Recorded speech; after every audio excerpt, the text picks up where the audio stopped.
Francesco Sisci, thank you for joining us. There is some unrest going on in China, widespread unrest. Would you explain to us what this unrest is all about? It's very simple, I think. People are fed up with being locked down at home, especially because they see that the situation in China is totally different from that in the outside world. I mean, people are following the World Cup of football. Football is the most popular sport in China, and they see there the stadiums are totally free.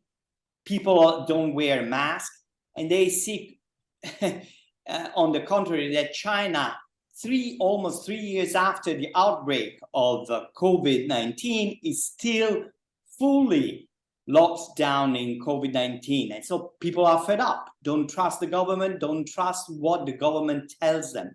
Is in a way apolitical, but very, very basic. So, what is the government going to do about this? Typically protests like this are not very well tolerated. Well, it's difficult. It's very difficult because there is no organization, and people don't want a big political change or democracy or whatever, although you have slogans here and there, but people just want basic freedom to go out and buy and do shopping and have a stroll. So it's very difficult to handle. However, Chinese government cannot be underestimated. It is very creative. It has a lot of instruments of all kinds, and it will try to crack down on that. But the underlying sentiment, the mistrust between people and government, this is, I'm afraid, is going to stay. Whatever crackdown the government is going to take. How far do you think the government will go with this crackdown? If early measures to contain the protest will suffice, they don't need to go very far. It's not like all protesters are concentrated in a square like Tiananmen Square and they can roll in police or tanks. No, there are little fires, a little here, a little there. On the one hand, it's easier to contain, and it's more difficult to totally wipe out. Do you think this has the potential to grow into something big and organized that could challenge the Xi regime? I don't think so, but this could start and could trigger something in a way even more important. That is, it may start to change the way of thinking in China. Every Chinese person thinks that chaos is the total misfortune. Why? Because they think in their bones that chaos is luan. Luan is the chaos of original times, is the flooding of the central plains by the waters of the Yellow River, something that causes disease, destruction, and non-life.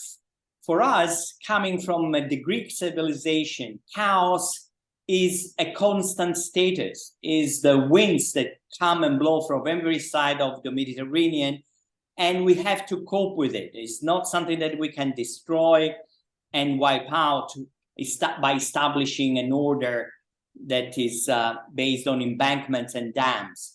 So this is, in a way, deeper than the change of a regime of the president. It could kindle a different way of thinking, more akin to our way of thinking, which we are the children of Ulysses.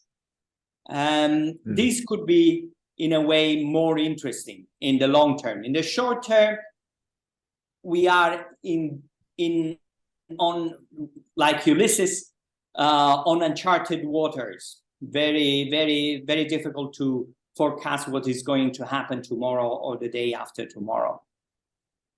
Okay, so this could have some long life, but it may be more down the road before we even recognize the advantage or the impact of these small protests here and there. Now it may be well down the road. Is that what I hear you saying?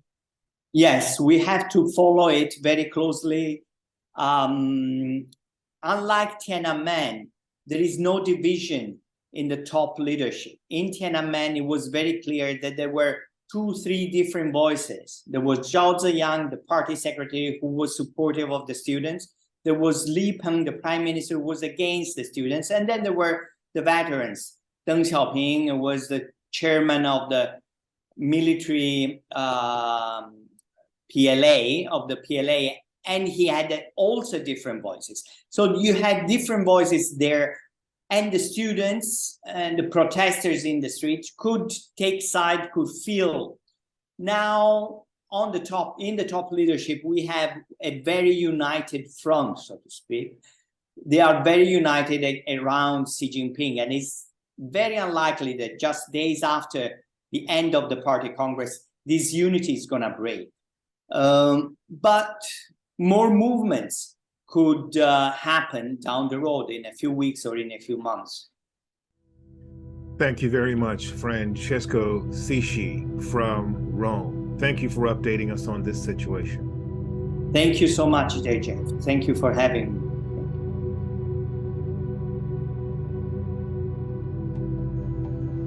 We're talking with Yuri Sak. Yuri is an advisor to Ukraine's Minister of Defense. Yuri, we got word earlier today from your president that he and the military believe that there is a new wave of attacks being planned by Russia against Ukrainian targets. What evidence have you seen? What indications have you seen so far about this?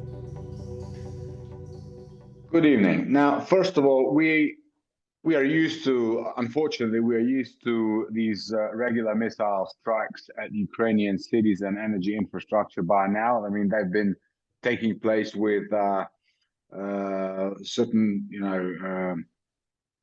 7 days, another missile strike, 7-10 days. So we understand that Russia is positioning these missile strikes to their own internal audiences as a victory over, that they cannot say anything about their victories on the battlefield. So they are kind of using this as an example of their war going to plan, which is of course nonsense. This is a war against, this is a genocidal war. Like I probably have said before, in 1933, the Russian Stalinist regime has already tried to kill Ukrainians by hunger. So this was an artificial famine. And right now they are trying to do the same by trying to deprive us of electricity, water supply, heating. And in addition to these, the general understanding of the aims of the Russians, we have seen that more warships, a big warship now carrying 8 caliber missiles appeared in the Black Sea today, which is a sign that they are planning for another massive missile strike. So do you think this is going to be anything different, anything special, but just another or more of the same?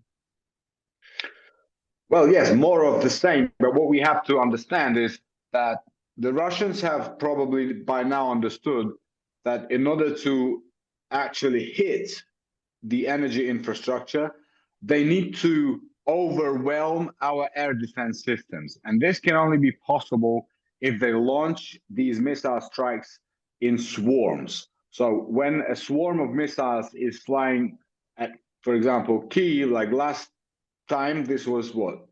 I think November 23, about 31 missiles were launched at Kyiv. So we've shot down and intercepted 21 of them, but still a large number has actually hit the targets, and as a result, we had this blackout. So the situation is very concerning, and of course, we hope that this will not happen, but we have to be prepared for the worst. Right. There's been some talk today as well that the Russian troops in and around the Zaporizhzhia nuclear power plant were perhaps making plans to withdraw. Have you seen any proof or any evidence of that? We have seen some evidence, which we get from those Ukrainians who are currently working on the Zaporizhzhia nuclear power plant. So the way in which the Russian occupiers have been behaving on the nuclear power plant during the last couple of days suggests that they were planning to leave. But then we had this statement from Russian authorities who are saying that this is not the case. Of course, for as long as they stay there, there's a risk of a major disaster. And this is why the International Atomic Agency is concerned, is talking to Russia and trying to insist that Russians must leave. But we'll have to see what happens. Yeah. Yeah, that's something that only time will tell for sure. Something pretty remarkable happened today. The ministers of foreign affairs from several countries, Estonia, Finland, Iceland, Latvia, Lithuania, Norway, and Sweden, were all scheduled to visit Kyiv today. And it's my understanding that this was the biggest international visit to Kyiv from the beginning, since the beginning of this war. So how did that go from your perspective, and how important, how significant is something like this for Ukraine? It's a very significant show of solidarity of these countries with Ukraine. It's a sign that these countries, as well as many others, will continue to support Ukraine. It's a brave gesture because, a couple of days running up to today, there were actually signs that this missile, the massive missile strike, could have actually taken place today. And yet, despite these risks, despite these threats, these brave men arrived in Kyiv, and I met with our president, and they've reassured him that these countries will stand shoulder to shoulder with us, and will continue to provide support. So, every time even one leader of a foreign country arrives in Kyiv, it's very welcome and very well received by us. But when 7 ministers of foreign affairs of these important European countries arrive at the same time, of course, this is very, very powerful and sends the right signal. For those of us on the outside looking in, does the fact that many very important world leaders were able to come at one time suggest that the security situation in Ukraine is better now than it was before? Or was this just a big risk that they took to show that they have this solidarity with Ukraine? This war is far from over, and I wouldn't go as far as to say that the security situation has improved dramatically and that there was no risk. So these, I will repeat, these brave people, they knew that there are risks, and they knew that it's never 100% safe.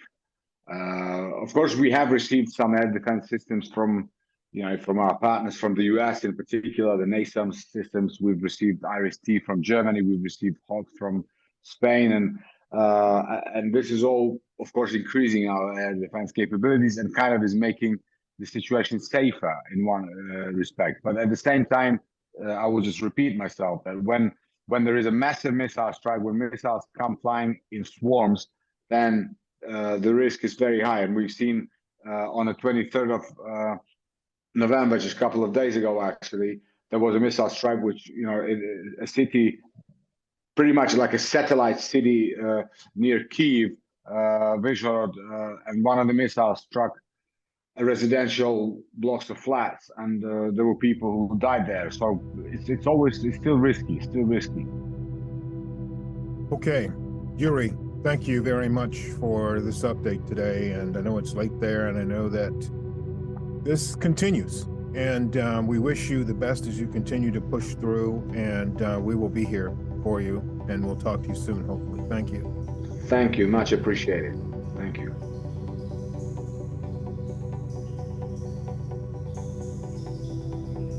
We've got Ali-Reza Zaporizhzhia with NCRI joining us. He is the Deputy Director here in Washington.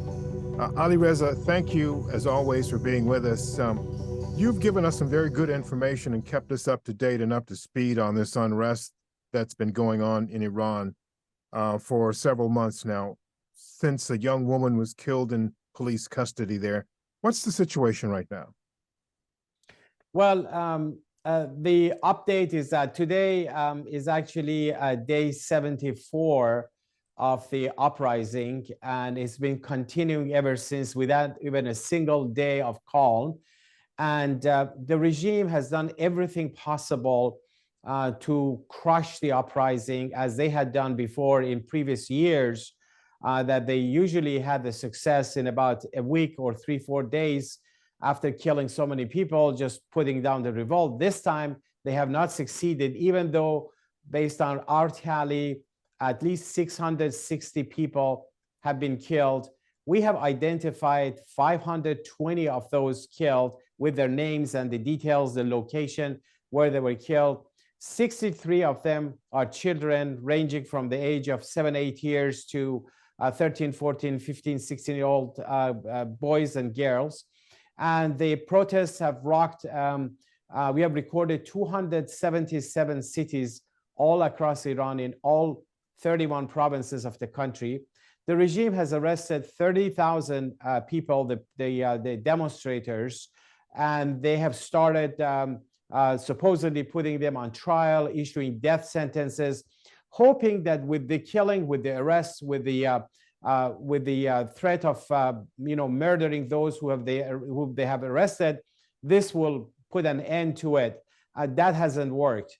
The regime's officials have come to the scene, from supreme leader, who has spoken at least 6 times in the past 74 days, and all the top commanders of Revolutionary Guards, other government officials, threatening the population not to come out again. Nothing is working. This is, in fact, a revolution in the making, and I think the continuity this long by itself is the most important statement of this revolution.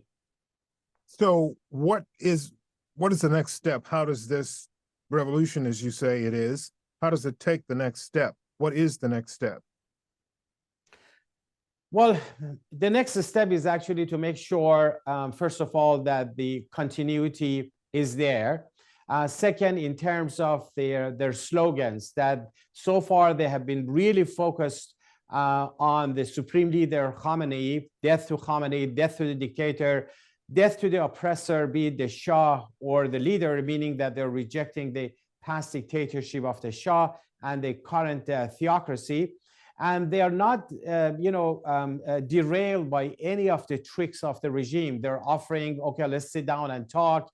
And, they're trying to take away the wind out of the sails of the uprising. None of that is working. So the next step is really to elevate it to the next level, which is perhaps combining the different protests in different parts of the city together and pushing back the Revolutionary Guards. Because what's happening is that it's a very organized movement, as you can see, both in terms of their slogans, but also the tactics that the protesters are using. They're trying to spread the forces of the Revolutionary Guards thin, getting them engaged all over the country. But look at Tehran itself, which is, the capital with a huge population, very large city. In one day last week, we had 55 different locations in the capital, Tehran, involved in the protests. So they cannot consolidate, the regime cannot consolidate their forces in one location. I think you will see later on that, the protesters will look for ways to confront and push them back. Right now, they're basically throwing rocks at the Revolutionary Guards, and they're just trying to use different tactics. But this is not going to stay like this. And I think that's why it's so important for the outside world to intervene politically, to make a very strong statement to the Iranian regime that you can't just continue killing the protesters, denying them the peaceful way of relaying their message. They need to really hold the regime accountable for every single person they have killed so far, but also anything else they will do in the future. That will be a big help for the protesters because they get the backing of the international community. They get some level of protection in their fight against the Ayatollahs. So you know better than anybody else, and certainly better than any American or people from other countries, that the regime is not going to take this lying down. They're going to strike back, and they're going to strike back harder than perhaps they've been striking back now. How are the protesters, and how is your organization and other organizations prepared to deal with this?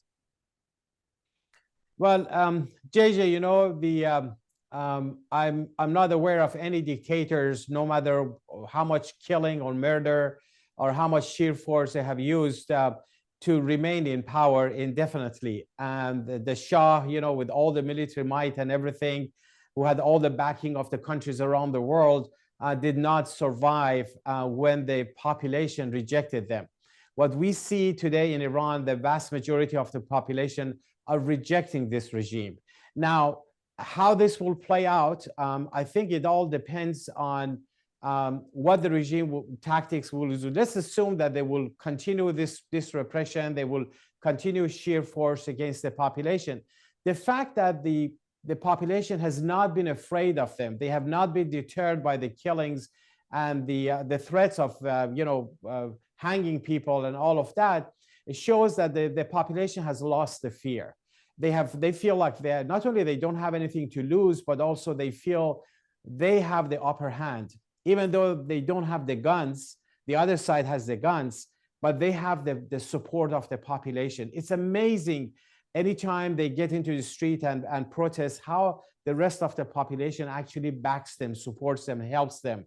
And I think that's where it comes. And in reality, the world has to recognize the right of self-defense for these protesters. You know, they have been very peaceful so far, but at some point, like any revolution, look at the change coming in this country, anywhere else in the world, people have to defend themselves, and that right needs to be recognized. And I think the sooner the better. It will save lives if the outside world, let's say the United States, European nations, would come out and say, we recognize that the people of Iran want change. They want to bring down this regime. We recognize the right to self-defense. That will change the equation. That will put the regime on its back foot.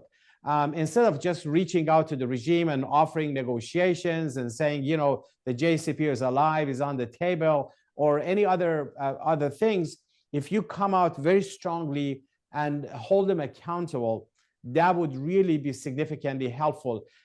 Just a few days ago in Geneva, the United Nations Human Rights Council adopted a resolution that has an operative paragraph that calls for the formation of an investigative team of the United Nations to investigate the killings that are going on right now. This has never happened before.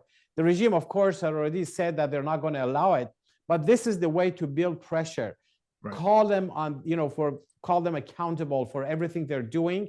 Don't give them anything. Don't give them the concessions. Don't give them the relief. Don't give them the money. Don't give them the legitimacy by bringing them back to the negotiating table. Rather, what you want to do, you want to give the legitimacy to the people of Iran, who are the future of the country. Well, Ali Reza, thank you. We're going to have to leave it there. That's a great update for us on what's going on. 74 days, it's a long time, but it's not a long time for people who want freedom from tyranny and oppression. So thank you, and we will continue to watch this and you closely. Thank you so much, JJ. Always a pleasure.